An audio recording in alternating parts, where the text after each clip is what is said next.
Assalamualaikum warahmatullahi wabarakatuh.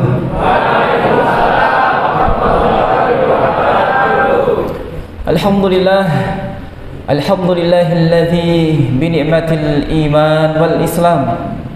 Alhamdulillah, alhamdulillahilladzi ja'ala syahrul Qur'an syahrul Ramadan. Asyhadu an la ilaha illallah wahdahu la syarika lah. Wa asyhadu anna Muhammadan abduhu wa rasuluhu la nabiyya ba'dah. Allahumma salli ala sayyidina Muhammad wa ala alihi wa sahbihi wa man tabi'ahum bi ihsanin ila yaumiddin. Rabbi shrah li sadri wa yassir li amri wahlul 'uqdatam min lisani yafqahu qawli. Saudara-saudaraku yang dirahmati Allah Subhanahu wa taala, 2 bulan lamanya sebelum ini kita berdoa kepada Allah. Apa doanya?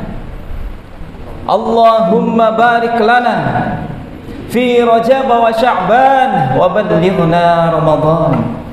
Alhamdulillah, detik ini juga, malam ini juga Allah mentakdirkan doa kita.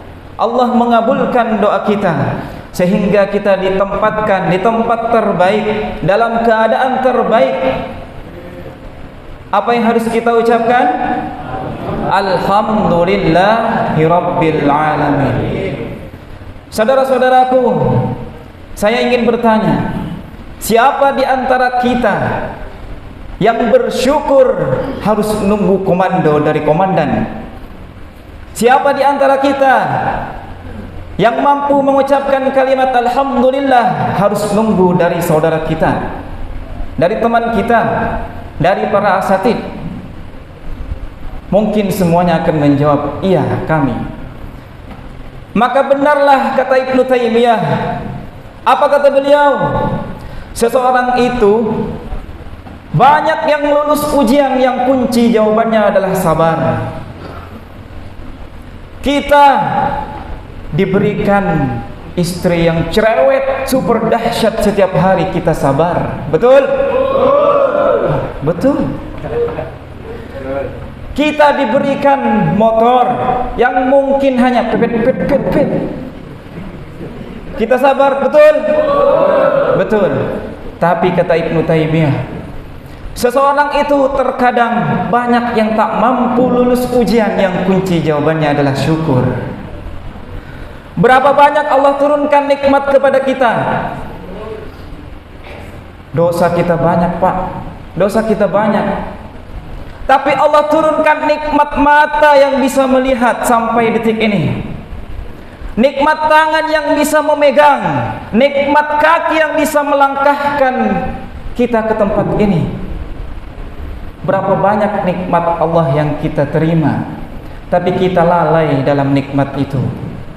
Na'udzubillah, summa na'udzubillah. Maka kata Allah Subhanahu wa taala dalam Al-Qur'an, ini adalah ayat favorit yang mungkin semua kita tahu, tapi prakteknya belum tentu. La in syakartum la azidannakum wa la in kafartum inna 'adzabi lasyadid. Jikalau ada hambaku yang mampu mensyukuri nikmatku, maka Allah akan tambah nikmatnya.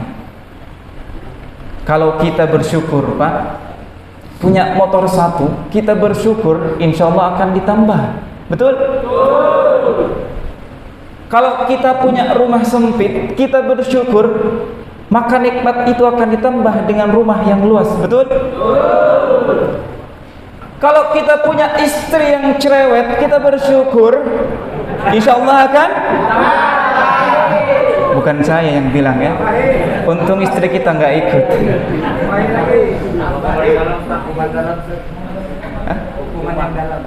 Oh.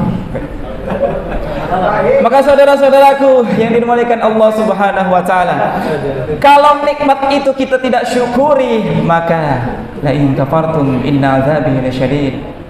Maka Allah akan cabut nikmatnya itu. Jangan salah kalau mata tak bisa melihat nanti ketika kita tua, karena mungkin saat ini kita tidak mampu bersyukur atas mata yang bisa melihat. Jangan salah kalau Allah cabut nikmat tangan dan kaki, ketika tua nanti tak bisa melangkah dengan ujian stroke misalkan, mungkin karena hari ini kita tidak mampu bersyukur di hadapan Allah Subhanahu wa taala. Siap bersyukur? Insyaallah. Bapak yang dirahmati Allah Subhanahu wa taala, saudara-saudaraku yang dirahmati Allah Subhanahu wa taala. Pertanyaan saya yang selanjutnya adalah, apakah ketika kita masuk ke tempat ini kita termasuk orang yang hina? Kalaulah tempat ini dimasuki hanya untuk orang-orang yang hina di hadapan Allah Subhanahu wa taala, bagaimana dengan Nabi Yusuf yang dulu di penjara namun ketika keluar dia menjadi menteri keuangan di kota Mesir? Itu kan Nabi, Ustaz. Oke. Lalu bagaimana dengan Buya Hamka yang dulu di penjara, keluarnya mendapatkan gelar profesor dari Kairo Mesir, padahal beliau tidak pernah kuliah di Kairo. Itu kan Buya ulama, Ustaz. Baik. Tahu Freddy Budiman? Siapa dia? Bandar narkoba. Siapa yang tidak tahu se-Indonesia? Namun di akhir hayatnya apa yang dia ucapkan? La ilaha illallah. Pertanyaan saya, masuk neraka atau masuk surga? Surga. Maka tempat ini kalau kita mampu introspeksi diri maka akan menjadi tempat yang mulia. Tapi jangan karena gara-gara ini kita pengen ke tempat ini lagi. Na'udzubillah. Betul? Betul. Maka apa kata Nabi sallallahu alaihi wasallam? Orang yang hina itu, kata Nabi, ini diriwayatkan oleh Abu Hurairah. Raghima an furujulin, terhina di hadapan Allah Subhanahu wa taala. Siapa? Liman dzukirtu indahu falam yusalli alayya. Mereka yang disebutkan namaku tapi tak pernah dan tak mau menyebut balik dengan salawat. Sallu ala Nabi Muhammad. Maka salawat ini, Pak, salawat ini adalah amalan Allah Subhanahu wa taala. Allah memerintahkan salat, Allah tak pernah salat. Allah memerintahkan puasa, zakat, tak pernah puasa, tak pernah melaksanakan. Tapi ketika Allah memerintahkan salawat, apa kalimatnya? Innallaha wa malaikatahu yusalluna 'alan nabi. Ya ayyuhalladzina amanu sallu alaihi wa sallimu taslima. Allah bersolawat, Pak.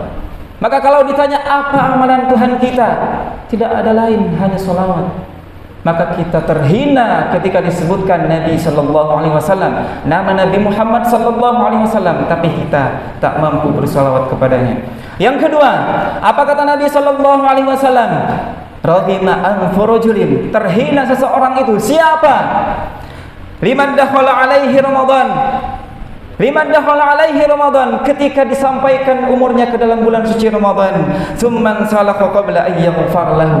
Kemudian dia keluar tanpa ampunan Allah Subhanahu wa taala. Pak, Ramadan itu paket komplit. Kenapa saya sebutkan seperti itu?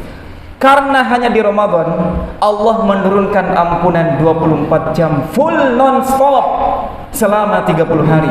Kalau di luar Ramadan Allah hanya beberapa saat menurunkan ampunan. Seperti contoh waktu sahar, wabil ashari hum yastaghfirun. Allah menurunkan waktu sahar untuk mendapatkan ampunan untuk kita. Kita kalau pengen minta ampun di luar Ramadan, minta maaf sama Allah, maka kejar waktu sahar. Kapan waktunya, Ustaz? 15 menit sebelum subuh. Itu di luar Ramadan. Tapi ketika Ramadan, man qama ramadhana imanan wa ihtisaban ghufir lahu ma taqaddama min dzambi. Lihat kalimatnya, man qama, barang siapa yang berdiri di waktu malam, yaitu melaksanakan salat tarawih, insyaallah Allah akan balas dengan ghufir lahu ma taqaddama min dzambi. Malamnya qiyam, paginya man shoma ramadhan imanan wa ihtisaban ghufir lahu ma taqaddama min dzambi. Paginya siam. Untuk apa? Mendapatkan ampunan dari Allah Subhanahu wa taala. Maka terhina, kata Nabi, kalau kita sudah disampaikan umur kita di bulan suci Ramadan, tapi keluar dari Ramadan tak mendapatkan ampunan dari Allah Subhanahu wa taala. Naudzubillah, summa naudzubillah. Makanya Nabi sallallahu alaihi wasallam mengajarkan kepada kita doanya, Allahumma innaka afuwwun karim, tuhibbul afwa fa'fu anni. Allah itu suka sama orang yang bertaubat. Cinta kepada orang yang bertaubat. Cinta kepada orang yang mengaku dirinya salah. Lalu apa yang ketiga? Orang-orang yang terhina, kata Nabi sallallahu alaihi wasallam, raghiba an furujulin liman adraka indahu abawahul kibar falam yudkhilahul jannah. Terhina di hadapan Allah Subhanahu wa taala siapa? Bagi mereka yang mendapati kedua orang tuanya tapi tak mampu membuat mereka masuk ke dalam surganya Allah Subhanahu wa taala. Pak, siapa di sini yang tidak mempunyai kedua orang tua? Alhamdulillah, semuanya punya orang tua. Tapi apakah orang tua kita menjadi sebab wasilah kita masuk ke dalam surga Allah Subhanahu wa taala? Kalau tidak, terhina kita di hadapan Allah Subhanahu wa taala. Ibu kita memerintahkan kepada kita, "Nak, tolong jangan dekati zina. Innahu kana fahisyah." Karena zina itu sangat keji, perbuatan keji. Nak, jangan dekati teman dia, jangan dekati si fulan, jangan dekati si fulana, nanti engkau akan terjerumus. Nak, jangan dekati teman itu, jangan dekati si fulan, nanti engkau akan terjerumus ke dalam narkoba. Nak, jangan dekati itu, jangan dekati temannya itu, nanti engkau akan terjerumus ke dalam minum-minuman keras. Lalu apa yang kita kerjakan setelah mendapatkan perintah dari orang tua? Mungkin kita mengabaikan. Maka oleh karena itu, saudara-saudaraku yang dirahmati Allah Subhanahu wa taala, di antara orang-orang yang terhina ini, insya Allah Allah cinta. Kabar baiknya adalah Allah cinta kepada kita. Kenapa? Karena kita sampai detik ini masih mengakui sebagai hamba di hadapan Allah Subhanahu wa taala. Allah sebutkan dalam Al-Qur'an, "Innallaha yuhibbut tawwabin wa yuhibbul mutatahhirin." Sungguh Allah itu cinta kepada orang yang suka mengaku dirinya salah, suka bertaubat. Sering melakukan kesalahan kita taubat, sering melakukan kesalahan lagi kita taubat. Allah cinta kepada kita.